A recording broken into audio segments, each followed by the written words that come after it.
Hello friends, welcome to Krishna's kitchen. ಹಾಗೆಯೇ ಇವತ್ತಿನ special sweet corn masala Maggi. Sweet corn ಬಳಸಿ ಮ್ಯಾಗಿನ ಮಾಡೋದ್ರಿಂದ ಟೇಸ್ಟನ್ನು ತುಂಬ ಚೆನ್ನಾಗಿರುತ್ತೆ, ಹಾಗೆ ತಿನ್ನೋದಕ್ಕೂ ಚೆನ್ನಾಗಿರುತ್ತೆ. ನೋಡಿ, ಈ ಥರ ಮ್ಯಾಗಿ ಪಾಕೆಟ್ನ ತೊಗೊಂಡಿದ್ದೀನಿ. ಮತ್ತು ಮಾಡುವ ವಿಧಾನ ನೋಡೋಣ. ನೋಡಿ, ನಾನು ಸ್ಟವ್ ಆನ್ ಮಾಡಿ ಒಂದು ಬಾಣಲಿನ ಬಿಸಿ ಇಟ್ಟಿದ್ದೀನಿ. ಅದಕ್ಕೆ ಒಂದು 2-3 ಟೇಬಲ್ ಸ್ಪೂನಷ್ಟು ಎಣ್ಣೆ ಹಾಕ್ಕೊಂಡಿದ್ದೀನಿ. ಮತ್ತು ಎಣ್ಣೆ ಬಿಸಿಯಾಗಿದ ನಂತರ ಇದಕ್ಕೆ ಒಂದು ಅರ್ಧ ಟೇಬಲ್ ಸ್ಪೂನಷ್ಟು ಜೀರಿಗೆ ಮತ್ತು ಸ್ವಲ್ಪ ಕಡಲೆಬೇಳೆ, ಉದ್ದಿನಬೇಳೆನ ಸೇರಿಸ್ಕೊಂಡಿದ್ದೀನಿ. ಇದು ಒಂದು 2-3 ನಿಮಿಷ ಚಟಪಟ ಅನ್ನೋ ಅಷ್ಟರಲ್ಲಿ ಇದಕ್ಕೆ ನಾನು ಒಂದು 3-4 ಹಸಿಮೆಣಸಿನ್ಕಾಯಿನ ಹಾಕ್ಕೊಂಡಿದ್ದೀನಿ. ಹಾಗೆಯೇ ಚಿಕ್ಕದಾಗಿ ಕಟ್ ಮಾಡಿರೋಂತಹ ಈರುಳ್ಳಿ ಸ್ವಲ್ಪ ಹಾಕ್ಕೊಂಡಿದ್ದೀವಿ. ಮತ್ತು ಈಗ ಈರುಳ್ಳಿನ ಒಂದು 2 ನಿಮಿಷ ಫ್ರೈ ಮಾಡ್ಕೋಬೇಕು. ಅಂದರೆ ಈರುಳ್ಳಿ ಕಲರ್ ಚೇಂಜ್ ಆಗಬೇಕು.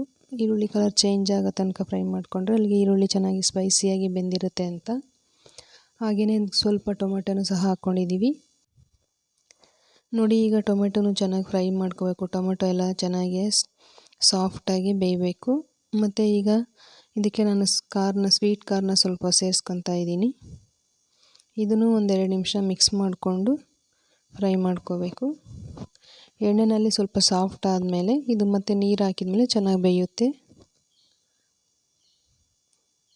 ನೋಡಿ, ಈಗ ಎಲ್ಲನೂ ಚೆನ್ನಾಗಿ ಫ್ರೈ ಆಗಿದೆ. ಈಗ ಇದಕ್ಕೆ ನಾವು 1 ಗ್ಲಾಸಷ್ಟು ನೀರನ್ನು ಹಾಕ್ಕೋಬೇಕು.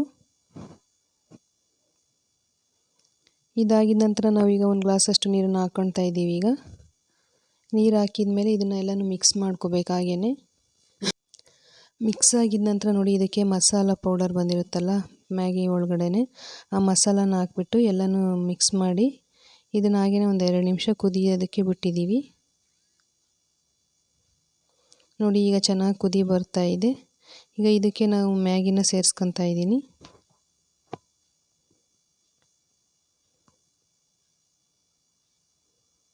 ನೋಡಿ, ಈಗ ಮ್ಯಾಗಿನ ಹಾಕಿದ ಮೇಲೆ ಇದನ್ನು ಸ್ವಲ್ಪ ಈ ಥರ ಮಾಡಿಬಿಟ್ಟು ಆಮೇಲೆ ಇದಕ್ಕೆ ಒಂದು ಕ್ಯಾಪ್ನ ಕ್ಲೋಸ್ ಮಾಡಬೇಕು. ಒಂದು 2 ನಿಮಿಷ ಅದು ಚೆನ್ನಾಗಿ ಬೇಯುತ್ತೆ. ನೋಡಿ, ಈಗ ಎಲ್ಲನೂ ನೀರೆಲ್ಲನೂ ಚೆನ್ನಾಗಿ ಕುದ್ದು ಡ್ರೈ ಆಗಿ ಮ್ಯಾಗಿ ಎಲ್ಲ ಚೆನ್ನಾಗಿ ಬೆಂದಿದೆ. ಜೊತೆಗೆ ಈ ಥರ ಎಲ್ಲನೂ ಮಿಕ್ಸ್ ಮಾಡ್ಕೊತಾ ಇರಬೇಕೀಗ. ಒಂದು 2 ನಿಮಿಷ ಹಾಗೆಯೇ ಮಿಕ್ಸ್ ಮಾಡಿಬಿಟ್ಟು ಹಾಗೆ ಬಿಡಬೇಕು.